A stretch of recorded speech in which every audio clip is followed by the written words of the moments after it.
O segredo de uma vida vitoriosa está no tamanho da sua comunhão com Deus.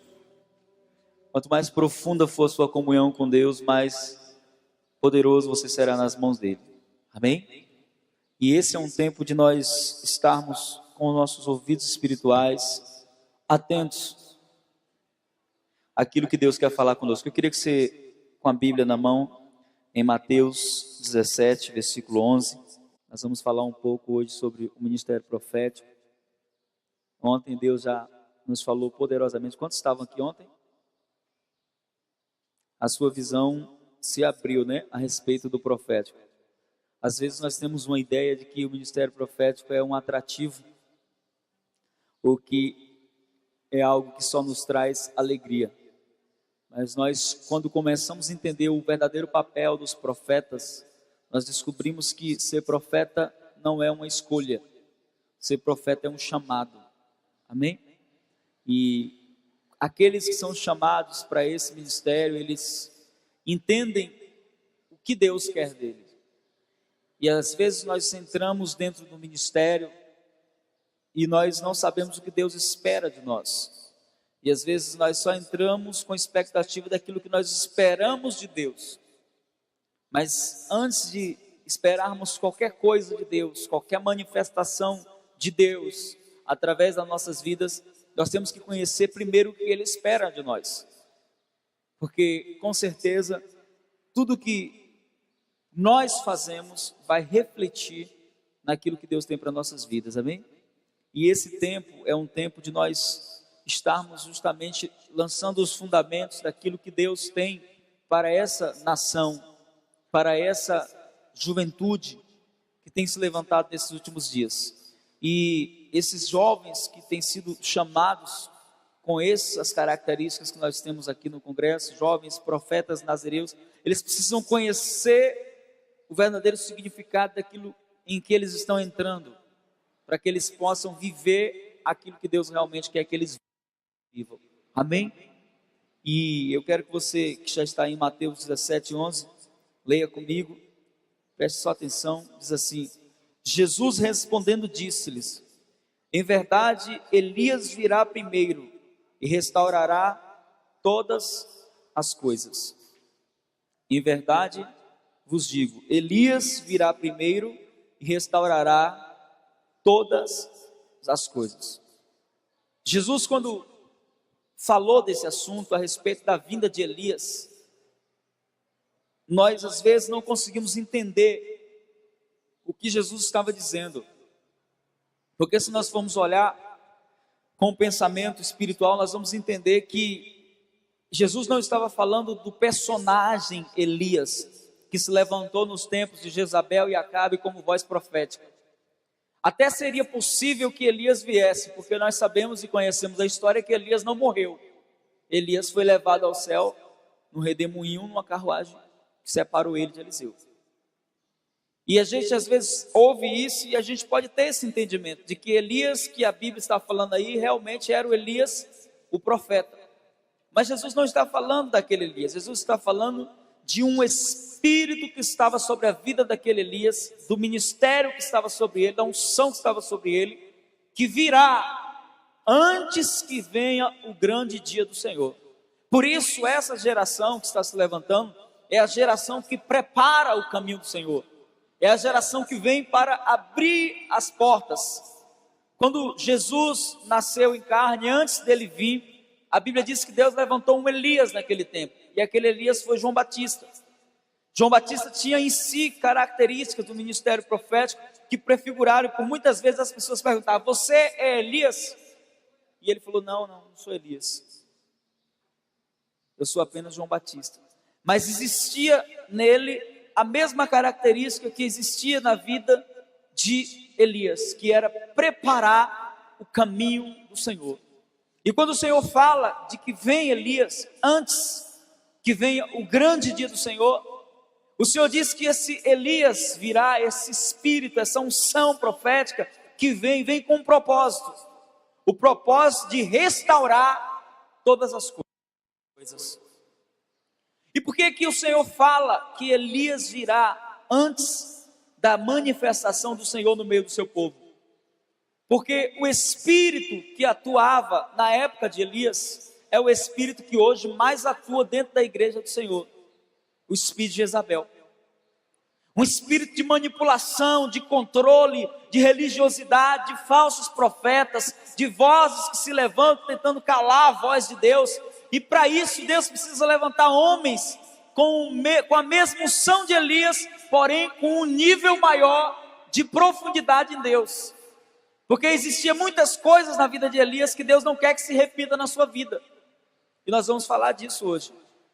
Elias foi um profeta usado poderosíssimo, de uma forma poderosa por Deus, mas na vida de Elias teve muita coisa que ficou a desejar. E a gente olha para a vida de Elias e a gente vai aprender um pouco com ele. A gente vai ver que existem coisas na vida dele que Deus não quer que se repita na sua vida. Mas o Senhor fala que Elias viria com um propósito. E o propósito dessa vinda, dessa unção, desses Elias que iriam se levantar nesses últimos dias, seria justamente restaurar todas as coisas. Restaurar o quê? O que são todas as coisas que a Bíblia fala que precisam ser restauradas? Dentre muitas coisas está a adoração. A promessa de Amós 9:11 que diz que naqueles dias, nesses dias, diga nesses dias, então são nesses dias, o Senhor levantaria o tabernáculo de Davi que caiu. Isso fala de uma adoração da qual ainda muita gente não conhece. Não é uma adoração que se restringe somente a cantar, não é uma adoração que se restringe somente a falar palavras, mas é uma adoração espontânea e profética, que entra nas regiões celestiais por meio da intensidade que ela traz, e nessas regiões celestiais, o Espírito de Deus vai trazer nesses últimos dias momentos onde nós vamos nos reunir para adorar ao Senhor, e nós vamos entrar numa dimensão tão profunda, tão poderosa, que você vai ver a glória de Deus de forma visível, e nessa dimensão profética, nós vamos poder guerrear e fazer aquilo que o Senhor quer que nós venhamos fazer. Uma das características que estava no ministério de Elias, que Deus vai trazer sobre nós, nesses últimos dias, é restaurar o altar. Quando Elias vai confrontar os profetas de Baal, a primeira coisa que ele faz, ele restaura o altar. Restaurar o altar fala de nós entendermos que o Senhor merece toda a glória, que Ele é digno de toda a glória, que nós não podemos fazer nada se não vivermos para adorá-lo. E quando nós entendemos isso, nós vamos começando a viver dentro daquilo que Deus tem para nós nesse tempo. Uma das coisas que nós vamos restaurar, que essa geração irá restaurar, é a adoração de uma forma verdadeira.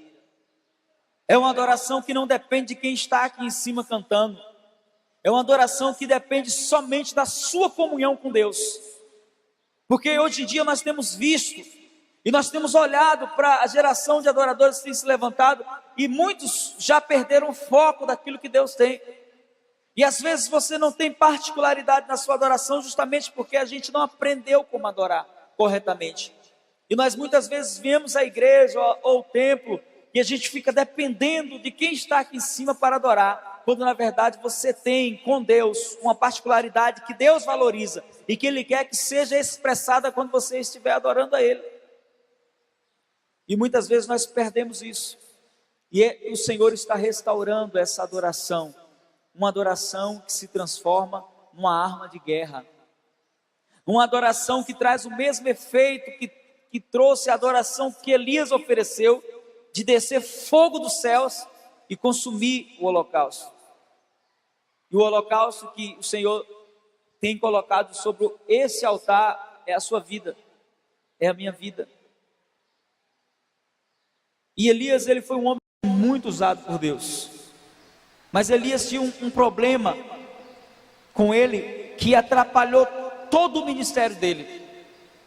Elias tinha um problema com ele que atrapalhou toda a vida ministerial dele, encurtando o tempo profético que Deus tinha na vida dele.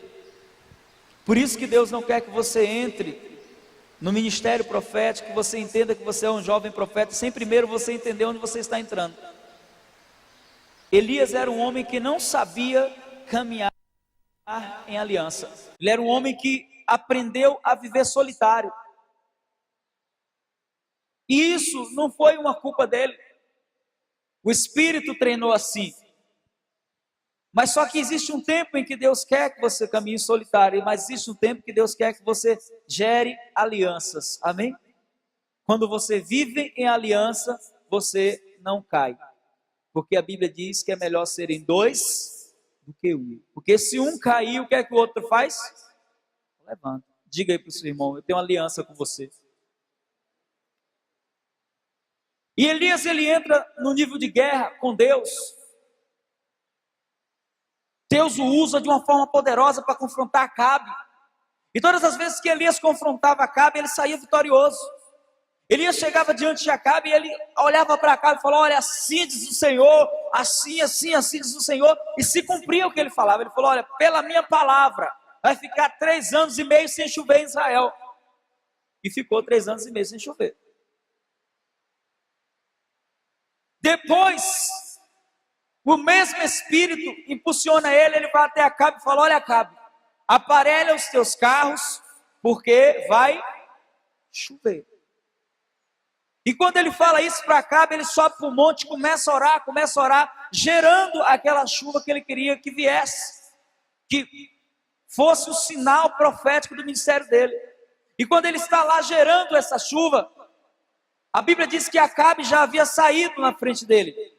Acabe já havia ido. Naquela época, a biga de um rei tinha 8 cavalos de puro sangue. Era isso que tinha a carruagem de um rei. E ele sai na frente de Elias e Elias vai orar. E quando Elias começa a orar, ele ora 7 vezes. E o moço dele diz assim: olha, eu vejo somente uma pequena nuvem, do tamanho da mão de um homem. Sabe o que acontece? Ele fala: já é suficiente. E ele desce para acompanhar Acabe. Só que não tinha como ele acompanhar Acabe, humanamente falando, porque Acabe já havia saído há muito tempo, correndo com 8 cavalos. Mas a Bíblia diz que a mão do Senhor veio sobre Elias. A mão do Senhor está sobre a sua vida, amém? E diz que ele acompanhou Acabe. Sabe o que Deus está querendo nos dizer? O inimigo, ele pode até sair na frente, mas quem chega primeiro são aqueles que estão debaixo da proteção do Senhor. Quem chega primeiro são aqueles que estão guardados pelo Senhor. E ele vai. Mas só que quando Deus chama você para o ministério profético, como o pastor Davi falou ontem, o seu nível de crescimento vem segundo a sua obediência. Quanto mais você entender que você precisa obedecer a Deus e agradá-lo, e que muitas vezes isso vai custar muito caro para você, você vai crescendo espiritualmente. E quanto mais cresce o seu nível espiritual, mais aumenta o seu nível de guerra. Chega uma hora que Elias mata todos os profetas que eram alimentados por Jezabel. E aí ele entra no nível de guerra, num tempo em que ele não tinha condições de guerrear sozinho. E um homem que mata 700 e tantos profetas, juntando a equipe de Baal com a outra equipe, foge por causa de um bilhetinho: eu vou matar você, Elias. O espírito de Jezabel, a característica daquele espírito de matar profetas, de calar a voz profética. E a Bíblia diz que ele foge, e ele caminha e acaba entrando em uma caverna. E quando ele entra em uma caverna, queridos, a primeira advertência de Deus, quando Deus se apresenta para Elias, Deus pergunta para ele: o que você está fazendo aqui? O que você veio fazer aqui? Ele não era para ele estar ali, era para ele permanecer lá. Então ele começa a desabafar diante de Deus, dizendo: não, Senhor, mataram todos os teus profetas, só sobrou eu. Era verdade ou mentira? Era verdade ou mentira? Mentira. Mataram todos os teus profetas, só sobrou eu. Mentira. Deus vira para ele e fala assim: olha, lá embaixo existe mais de 7.000 joelhos que ainda não se dobraram diante de Baal. O Senhor estava mostrando para ele que ele era usado por Deus, que ele era um profeta de destaque naquela época, mas que existiam profetas que ainda iriam se manifestar com unção poderosa no tempo certo de Deus para fazer o que Deus queria que fosse feito.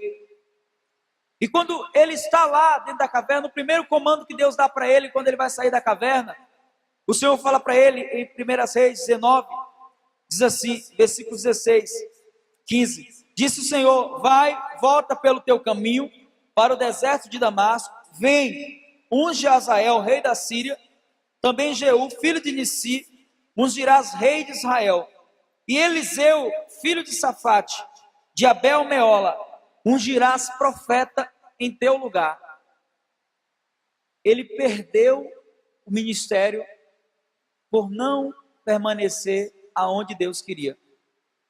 E tem muitas pessoas nesses últimos dias que têm entrado nesse mover. A gente tem ouvido muito geração profética, jovens profetas, sem ter o verdadeiro entendimento do que isso significa, do que isso quer dizer. E isso vai muito mais além do que simplesmente profetizar, vai muito mais além do que simplesmente ver anjos, vai muito mais além do que simplesmente ser alguém usado por Deus. Isso significa estar aonde Deus quer, para ser usado dentro do tempo de Deus, na vontade de Deus, para estabelecer aquilo que é de Deus. E quando você entende isso, você não vive debaixo de jugo de Jezabel, o espírito que rege muitas igrejas. E quando o Senhor dá esse comando a Elias, o Senhor mostra o seguinte: tem coisas que nós estamos fazendo hoje aqui, que vão refletir naqueles que vão vir depois de nós, amém? Muitos de vocês que estão aqui, talvez você não entenda o papel profético que você tem nesses dias, mas Deus vai abrir os seus olhos para você entender que aquilo que começa em você pode terminar naqueles que virão depois de você, nos filhos que você vai gerar. Deus pode levantar homens e mulheres que vão destruir o espírito de Jezabel do meio da igreja. E quando Elias ele sai dali, ele não cumpre a ordem de Deus, mais uma vez.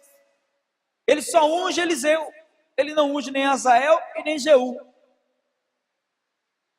E muitas vezes nós fazemos como Elias, a gente quer fazer a vontade de Deus parcialmente. Bom, eu vou fazer isso, mas eu não vou fazer isso aqui. E nós temos que entender o seguinte: quando Deus te pede algo, Ele exige que você faça o melhor, para que não nos aconteça como aconteceu com Saul. E esses dias têm sido dias em que Deus tem buscado de nós uma santidade maior. E dentro disso eu quero entrar no Nazireu. O que era o voto de Nazireu? O voto de Nazireu era uma santidade maior que a do sacerdote. Por quê? O sacerdote eles tinham a responsabilidade de ministrar diante de Deus, mas o sacerdote podia tomar vinho. O sacerdote poderia cortar o cabelo. Mas ser chamado para ser nazireu nesse tempo é entender que vai ter coisas que você vai ter que renunciar, que vai ter um irmão do seu lado, da sua idade, estudando no mesmo lugar que você, fazendo tudo que você faz, mas que não vai renunciar mesmo sendo crente. E o Senhor está nos chamando para um nível de santidade maior, um nível de entrega maior. Quanto maior for a sua entrega, maior será a unção que Deus vai liberar sobre a sua vida. Quanto maior o seu nível de entrega, maior a unção que Deus libera sobre a sua vida. Até que ponto você está disposto a ir com o Senhor? A pergunta nessa manhã para você: até onde você está disposto a obedecer? Porque obedecer quando nos agrada é muito fácil, mas obedecer quando somos confrontados com coisas que são desejos nossos, vontades nossas, mas que Deus quer que nós venhamos renunciar para que possamos alcançar um nível maior. Aí entra a parcialidade, como no caso de Elias.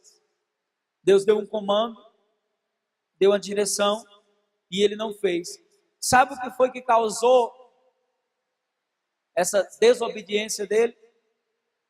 O relógio de Deus em Israel foi atrasado.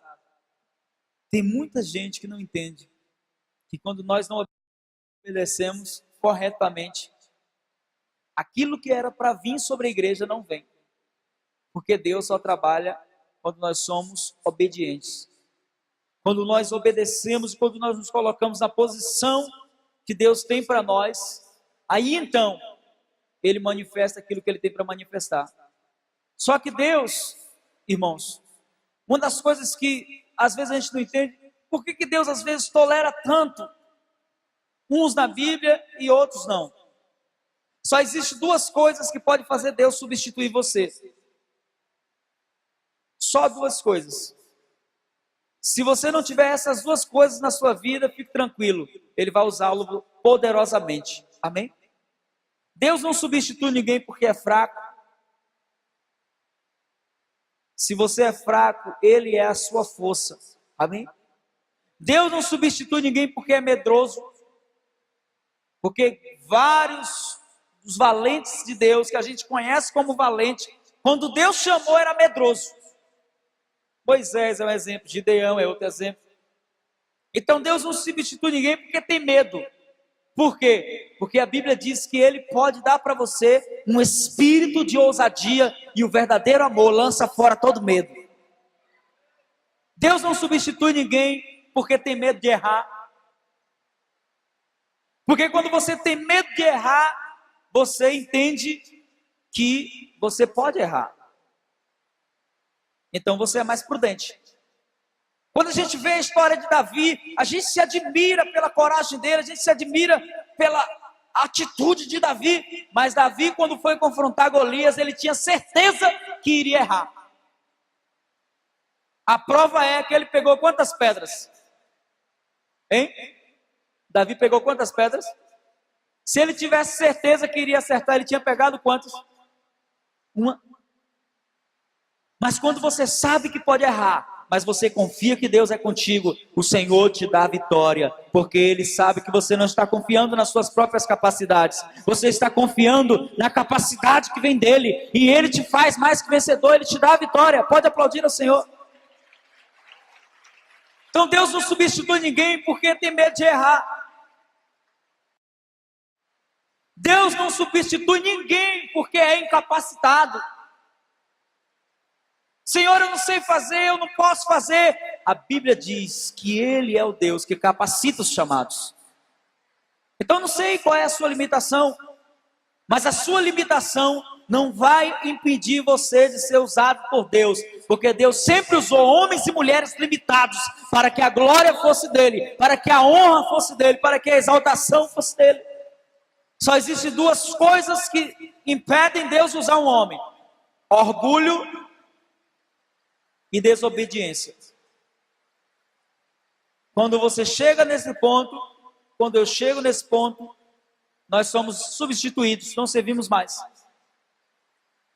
Ou quando nos tornamos orgulhosos, porque deixamos de confiar em Deus e passamos a confiar na nossa própria capacidade, ou quando nos tornamos desobedientes. A que ponto? A ponto de realizar a vontade de Deus de forma parcial. E foi assim que Elias agiu. E a Bíblia diz que Deus tira Elias e levanta Eliseu. Quando Deus levanta Eliseu, irmãos, começa um novo tempo profético em Israel.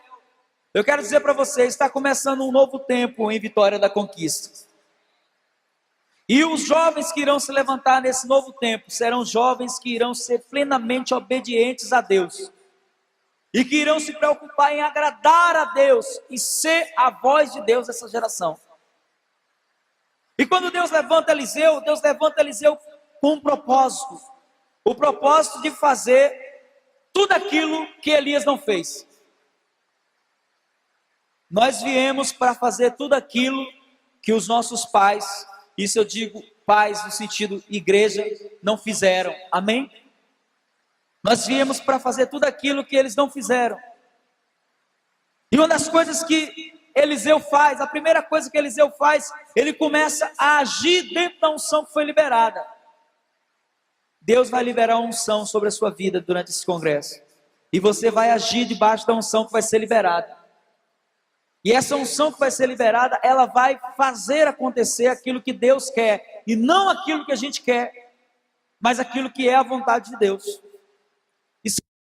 Sabe o que acontece? Começa a queda do império de Jezabel, quando Eliseu se levanta. Porque Eliseu se levanta confrontando. Eliseu se levanta confrontando reis, com a mesma unção de Elias, só que com uma característica diferente. Eliseu sabia caminhar em aliança. E a Bíblia diz, você que está com a Bíblia, se quiser abrir, em 2 Reis 9, que Eliseu, ele chama um filho dos profetas. Ele chama um filho dos profetas. Ele chama um jovem profeta. Ele chama o quê? Repita comigo, um jovem profeta. Quantos jovens profetas tem aqui nessa manhã? E ele dá um encargo para esse jovem que estava além da capacidade dele. Eliseu manda esse jovem fazer algo que só quem poderia fazer era ele. Mas ele manda aquele jovem fazer. E o que é que ele manda o jovem fazer? Aí no capítulo de 2 Reis 9, diz que ele chama o jovem e fala para ele: cinge os teus lombos, se cubra. Diga para o seu irmão: cinge os seus lombos, se cubra, porque Deus vai te enviar nessa manhã. Amém? Cinge os seus lombos. E dá outro comando, diz para ele assim: enche o vaso de azeite. Diga para ele aí: enche o vaso de azeite. Cobrir os lombos significa estar debaixo da proteção de Deus, estar debaixo de um manto profético, daquilo que vem sobre nós e que nos torna ousados, e que nos dá aquilo que nós não temos condições de fazer sozinhos. Porque a palavra profeta, quando ela vem do original, ela tem o sentido de profetizar, significa borbulhar. É como se você sentisse algo dentro de você que começasse a entrar em erupção. E essa unção de Deus que vai vir sobre a sua vida vai gerar isso dentro de você. Você vai chegar em lugares, você vai chegar diante de pessoas e você vai sentir borbulhar dentro do seu coração, como se existisse algo crescendo dentro de você, que vai tomar conta da sua vida. E isso vai levar a ser aquilo que você não tem condições de ser sozinho. É uma ousadia que não vem da carne, é uma ousadia que não vem do homem, é uma ousadia que vem do Espírito de Deus. A mesma ousadia que tomou Pedro lá no Pentecostes, que antes havia fugido e se levanta e encara uma multidão e abre a boca e Deus faz com que o mover aconteça. É essa ousadia que Deus vai trazer sobre a sua vida. Cinja os seus lombos nessa manhã, esteja debaixo dessa cobertura. A outra coisa que Deus manda ele fazer, através de Eliseu: encha o seu vaso de azeite. É impossível ser o que Deus quer se não estivermos cheios do Espírito Santo. É impossível fazer o que Deus quer que a gente faça se não estivermos cheios do Espírito Santo.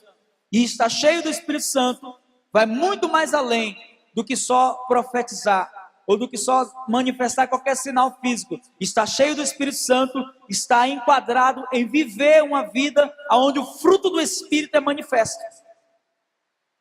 Onde a mansidão, o amor, a paz, todo o fruto do Espírito é manifesto através da sua vida. E uma coisa que nós temos aprendido com Deus é que a unção de Deus tem preço. Amém? A unção tem preço. Qual é o preço da unção? O preço da unção é o quê? Santidade. O preço da unção é a santidade. Deus não negocia unção com ninguém. Ele dá a sua unção. Mas Ele só dá para aqueles que são santos, como Ele é santo. Para aqueles que entendem o seu papel de santo. E quando nós fazemos isso, nós entramos nisso. Nesse tempo de unção de Deus. Seja santo, diz o Senhor. Seja separado. Entenda o seu papel. E esse jovem profeta, ele recebe uma incumbência. A incumbência dele era fazer o que Elias não fez. Esse jovem profeta foi levantado para quê? Para fazer o que Elias não fez. Deus está levantando nesses últimos dias jovens que irão fazer aquilo que os nossos pais não tiveram coragem de fazer, de bater o pé dentro da igreja e dizer: o Senhor é quem comanda a igreja, e o tempo de adoração é Ele quem dá, o tempo de ministrar é Ele quem dá. Esse tempo será marcado por homens e mulheres que não irão se engessar o Espírito, mas que irão dar liberdade para que o Espírito venha agir dentro da igreja, aonde as pessoas venham ver em você aquilo que Deus quer que seja visto. Ele faz o que Elias não fez. Elias que tinha que ungir Jeú, mas Eliseu dá um comando para esse profeta ir lá e ungir Jeú. E ele entra no meio dos capitães e ele fala: quero falar com o capitão. E Jeú fala: sou eu. Ele fala: vem aqui na recâmara. E ele leva Jeú até um lugar e unge Jeú. Quando ele unge Jeú, ele sai dali, porque ele havia recebido um comando de Eliseu: você vai entrar, vai ungir ele e vai sair de lá. Ele não obedecia de forma parcial. Ele foi um jovem 100% obediente. Um jovem profeta. Uma das características desse jovem, não aparece o nome dele. Você vai ler o texto aí, você não vai encontrar o nome dele. Ele não tinha nome. O que importava para ele não era o nome dele. O que importava para ele era a glória de Deus. O Senhor está buscando homens nessa geração que entendam que o único nome que deve ser exaltado é o nome de Jesus. É Ele que tem que ser elevado acima de todo nome, ser exaltado acima de todo nome. A glória deve ser dada somente a esse nome, o nome de Jesus. Outra característica desse jovem profeta que aparece aqui: ele não tinha, você não ouve falar da geração dele. Ele era totalmente desconhecido. Ele era alguém que foi usado por Deus para marcar um tempo, mas que você não sabe nem o nome dele. A Bíblia só diz que ele era um jovem profeta. Mas ele cumpriu o seu papel. Qual foi o papel dele? Ungir Jeú. E sabe o que é que os capitães de Jeú diz? Você que está com a Bíblia aberta, vai para o versículo 11.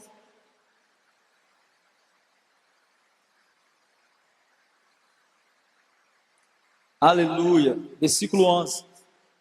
Saindo Jeú aos seus servos, aos servos de seu senhor disseram: vai tudo bem? Porque veio a ti este, está escrito quem? Está escrito quem? Fale mais alto, está chovendo. Louco, porque veio a ti este louco. Esse jovem profeta foi chamado de quê? Chamado de quê? Quantos estão dispostos a ser chamados de loucos? Essa loucura aqui é uma loucura que você vai ver muitas vezes se repetir dentro da casa de Deus. São homens e mulheres que querem adorar o Senhor e querem viver para o Senhor. Não importa as circunstâncias, não importa aquilo que vai ser falado. E os capitães falaram: por que veio a ti esse louco? E ali Jeú se levanta e fala o motivo da vinda dele. Ele veio para ungir como rei. E essa unção que veio sobre a vida de Jeú marcou a história de Israel, porque depois dessa unção começa o fim do reinado de Jezabel. Sabe o que Deus está falando aqui? Que você que está sentado aí, Deus vai te usar para levantar pessoas que serão referência nessa geração e que irão destruir toda a influência de Jezabel. A primeira coisa que Jeú faz depois de ungido, ele entende que ele é chamado para um propósito. Jeú não foi ungido por nenhum profeta famoso. Jeú foi ungido por um jovem profeta, um jovem como você. Mas Jeú entendeu o papel dele. Essa geração de jovens profetas vai fazer nascer uma geração de valentes que irá destruir toda a influência de Jezabel. Jeú é uma figura dos valentes de Deus que irão se levantar, que vão abrir mão de tudo e que não vão negociar a assunção, mas que serão destemidos. A primeira coisa que Jeú faz é matar os filhos de Jezabel. Ele vai de encontro aos 2 filhos de Jezabel. Você pode ler isso no capítulo 9 ainda, no versículo 22 até o versículo 24. Que Jeú vai até Jorão e até Acasias, e ele vai